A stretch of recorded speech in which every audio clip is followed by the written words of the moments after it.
Okay, well, Mark, welcome you to Prichard's Distillery in Kelso, Tennessee, home of Tennessee's third largest legal distillery. We often refer to that because there might be somebody out in the woods there that might have something bigger than we do. But we're located in Tennessee, making rum. And of course, a lot of people wonder why we make rum in Tennessee, in the heart of whiskey country. Somebody wrote an article recently about being in the shadow of my big brother Jack up the road, and I kind of got laughing at him when he drove by Jack Daniels up there, and he looked at the warehouse, and he kind of realized that the angel share going on in those Jack Daniels warehouses up there were probably equivalent to our entire year's production of rum here in this little distillery in Kelso, Tennessee. But being that we are in Tennessee making rum, to really just address the question of why we're making rum in Tennessee. Rum was this country's largest export prior to the American Revolution. Rum, it was the fire of the American Revolution. But there were over 100 rum distilleries in New England alone. And we like to say that all of that yo-ho-ho and a bottle of rum business, they were drinking rum made in America. The reason that we decided to make rum here in Tennessee was, first of all, I'm a bit of a history buff, and as we learned about the history of rum, we found out the character of rum that was made 200, 250 years ago was very, very different than the rums that we have come to. The rum that was made in this country 200, 250 years ago was made with a sweet table-grade molasses. Molasses, somewhat like you might put on your pancakes and cornbread, 90 to 95% fermentable sugars. Somebody once asked me, what's the other 5%? And I said, that's easy. That's called vitamins and minerals. So the molasses that we use is a sweet table-grade molasses that makes the rum more like brandy. Thomas Jefferson kept over 100 bottles of rum in his wine cellar, and we like to think of that as being the poor man's brandy. And it's got a little twist on words there because everybody knows that Thomas Jefferson had financial problems. But the rum that they drank in New England was very much at home in a brandy sniffer, and that's pretty much what we're making here today, is a well-aged fine rum that has the character of almost a cognac or brandy. You contrast that with the rums that are made largely in the tropics today. There might be 2,000 rum distilleries in the world, and this might be the only distillery in the world that's making rum out of sweet molasses. But the truth of the matter is virtually all of the other rum distilleries, with some exceptions, are making rums out of a product called blackstrap. Blackstrap is nothing more than the residue from the sugar refining industry. We like to think that blackstrap has three major uses. The three uses being, we of course make a lot of rum out of it. We put it on animal feed to give horses and cattle a source of carbohydrates, and in Africa they put it on the roads to keep the dust down. So the types of rum that we're drinking today that are very, very different than the rums that we drank in this country 200, 250 years ago. And getting a federal license. Well, it was a little bit of a problem there, but once you undertake the task of trying to build a distillery, well, I'll even go back a little further than that. The idea of making rum in Tennessee goes back to about 1993, 94, when I had a cousin of mine who suggested that we make rum out of locally grown sorghum molasses. Well, unfortunately, the ATF, now referred to as the TTB, or the Tax and Trade Bureau, they have regulations that provide nomenclature for the various distilled spirits, and rum is generally defined as the product of the sugarcane plant. and making it out of any other type of sugar other than sugar cane would have required almost an act of Congress to expand the nomenclature or the definitions of what rum really is. Does it taste different? It tastes different. I have some in the bottle over there. You can taste it. It's more mild. It really makes a good rum. But at any rate, one day in 1996, it was in December of 96, my wife came home and she says, "What are you doing?" I said, "Connie, I'm making rum. You want to taste?" And she took one sip and she says, "Whew, that's good." So I had my first compliment from my worst critic. And then I happened to have a class reunion in 1997, and one of my classmates owned a liquor distributing company. And as we were sitting there across from the table, we got carrying on the conversation about what I'm doing, and I happened to mention to him that I was making rum. And he said, "Well, bring me some." And I said, "Okay." About 3 weeks later, he called me up and he said, "Phil, I've got 2 questions. When are you going in business and what's it going to cost me?" And I said, "Are you serious?" He said, "Phil, you're going to make a serious mistake if you don't pursue this as a commercial venture. You're making literally one of the best rums in the world." Now, the idea and concept and bringing all of that together into reality is an entirely different matter. Imagine going to a bank and saying, "I want to borrow some money to build a distillery here in Tennessee, and I want to make rum." The bankers look at you and they say, "Well, there hadn't been a distillery in Tennessee in almost 50 years. And secondly, you're going to make what in Tennessee?" I said, "We're going to make rum." And needless to say, I could still hear them laughing behind my back as I walked out the door. So putting together a rum distillery in Tennessee, it required some thought and some ideas on how to bring the finances together, because if there's anything in this world that it's a capital-intensive business, it's going into the distilling business. I want you to invest in my company, and by the way, it's going to be 3 to 5 years before we find out if the rum is any good or not.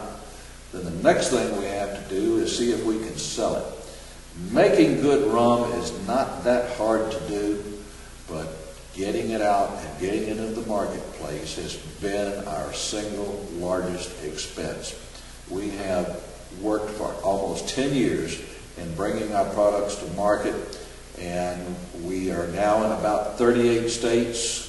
We have recently opened up our product in 2 European countries. We're targeting 8 for this year, and I think we're on track. So we're kind of proud of that. We like to talk about Kelso being world headquarters for Prichard's Distillery.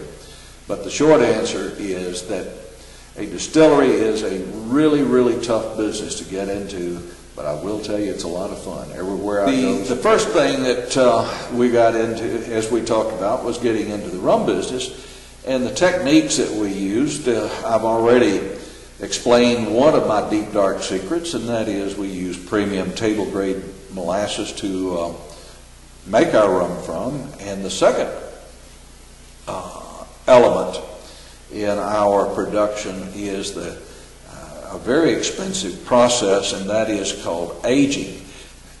I think the cost of the barrel in aging product is probably the single largest expense that a distillery can incur.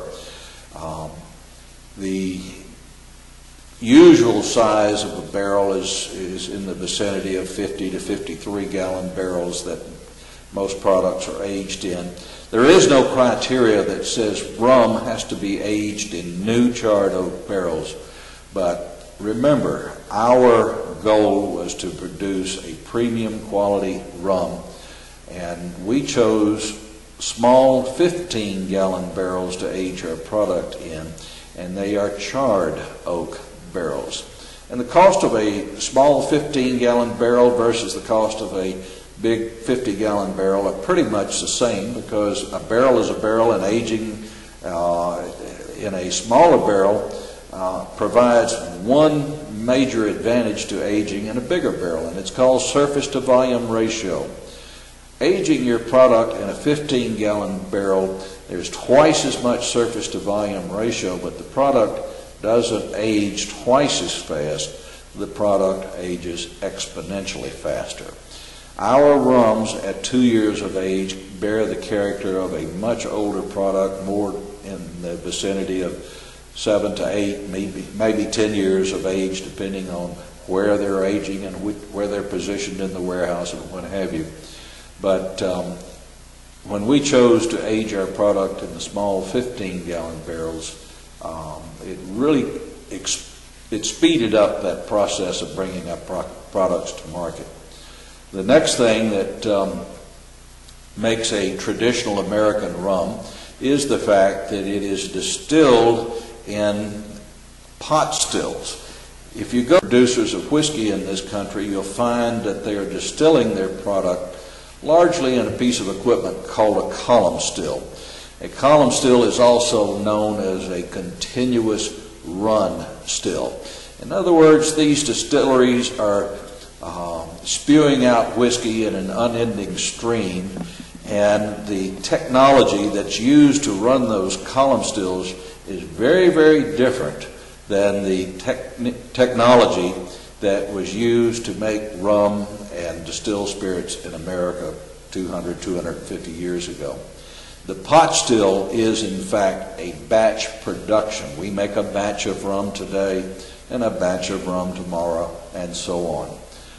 The interesting thing about it is, having the pot stills, we have recently noticed that the trend towards brown spirits, particularly the bourbon whiskeys, Scotch whiskeys, malt whiskeys, rye whiskeys, and what have you, there has been a renewed interest in the last 3 to 5 years. And having the pot still here, we are pursuing a course to get us into the business of making whiskey. And we're going to make probably 3 types of whiskey. We will make a bourbon type Tennessee whiskey. We will probably make a malt whiskey, and also one of the things that we think there's going to be a good market for, especially in Europe, is a rye whiskey. The producers of rye whiskey in this world are very, there's not a lot of rye whiskey in the world, but we think that there's going to be a market for rye, and we hope to be on the front end of that curve. One of the things that we like to do when people come here to our distillery is we like to teach them how to make rum.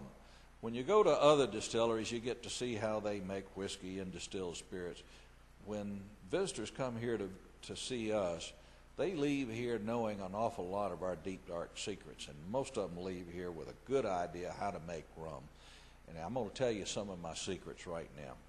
I've already told you, we bring up sweet molasses from Louisiana, and we put it up in new charred oak barrels, and we put it through the pot stills. But that's just telling you about how rum is made, but I'm going to tell you how we make it. First of all, we get on the phone and we call up our molasses producer, and they show up with a tanker load. Well, a tanker only has 4,000 gallons in it, and they can't bring more than 4,000 gallons because at 11.75 pounds per gallon, load limits are about 80,000 pounds, and when these trucks roll in here, they're about 79.5. Load arrives in here, a 4,000 gallon load is about all that the trucks can bring down the roads. And what always interested me was how fast they can pump molasses out of their tanker into my storage tank. It takes them 37 minutes to offload 4,000 gallons of molasses, and that might even be in January when it's not running as fast as it should. The first thing we do after the molasses gets here is that we hook on our pumps to our storage tank, and we will take our fermenters. Now here, our fermenters we have 2 1,500 gallon fermenters and 1 1,000 gallon fermenter. So we have 4,000 gallons of fermenting capacity here at the distillery. My neighbor up the road, I think their smallest fermenter is about 56,000 gallons. My neighbor up the road, their fermenters are about 56,000 gallons, and they've got a whole bunch of them. We, on the other hand, remember what I said, this is a batch production. So the first thing that we'll do is we'll put about 1,100 gallons of water in our 1,500-gallon fermenter, add about 300 gallons of molasses, add our yeast and our yeast nutrient, drop in my little mix master and stir it up real good. In about 10 days to 2 weeks, we have a pretty doggone good molasses beer. In fact, we don't even refer to it in the same terms that the whiskey distilleries do. They refer to their fermentation as mash. In the rum business, like the beer business, we refer to the fermentation as wort, W-O-R-T. At the end of 10 days to 2 weeks, we will take the first of 500 gallons out of that fermenter and put it into our 500-gallon pot still, and it's our mainline beer still. And I'll take you back to your high school chemistry. Water boils at 212 degrees. Alcohol boils at 177 degrees here in Kelso. So we know that the first vapors that come off contain a high percentage of alcohol, and as the temperature increases from 177 degrees towards 200, we know that the percent alcohol is going down and the percent water is going up. When the vapors come in, they come into our condenser. Inside that condenser are lots and lots of copper tubes through which cold water is flowing. As soon as the alcohol vapors hit those cold copper tubes, it immediately condenses and it comes through the proof box on the right, and we have a proof hydrometer in that proof box that allows us to monitor the proof as it comes off of the still. Once we have collected about 110 gallons of a relatively low proof alcohol, and I'm talking somewhere in the neighborhood 80 to 85 proof, we will then transfer the distilled spirit into what we call our spirit still. If we were in the whiskey business, we would call it a doubler. But the fact is that we are redistilling an alcohol spirit, so in the rum business, we call our secondary distillation a spirit still. At that point, we will bring our rum up to a little bit higher proof. We like to put our product in the barrel in the vicinity of about 95 proof. And the reason for that is water has no flavor and water dilutes flavor. If you look at the whiskey industry, most whiskey distilleries are putting their whiskey into the barrel closer to 125 proof. If it says on that bottle of Jack or George or Jim or whatever that it's 80 proof or whatever that bottle proof is, the question must be asked is, how did your bourbon get from 125 proof down to that bottle proof? And the answer, of course, is your whiskey has been watered down before you ever screw off the cork. Water has no flavor, water dilutes flavor. So when we put our rum in the barrel at lower proof, by the time it goes through the aging process in 2 to 3 to 4 to 5 years, the proof generally goes down a little bit.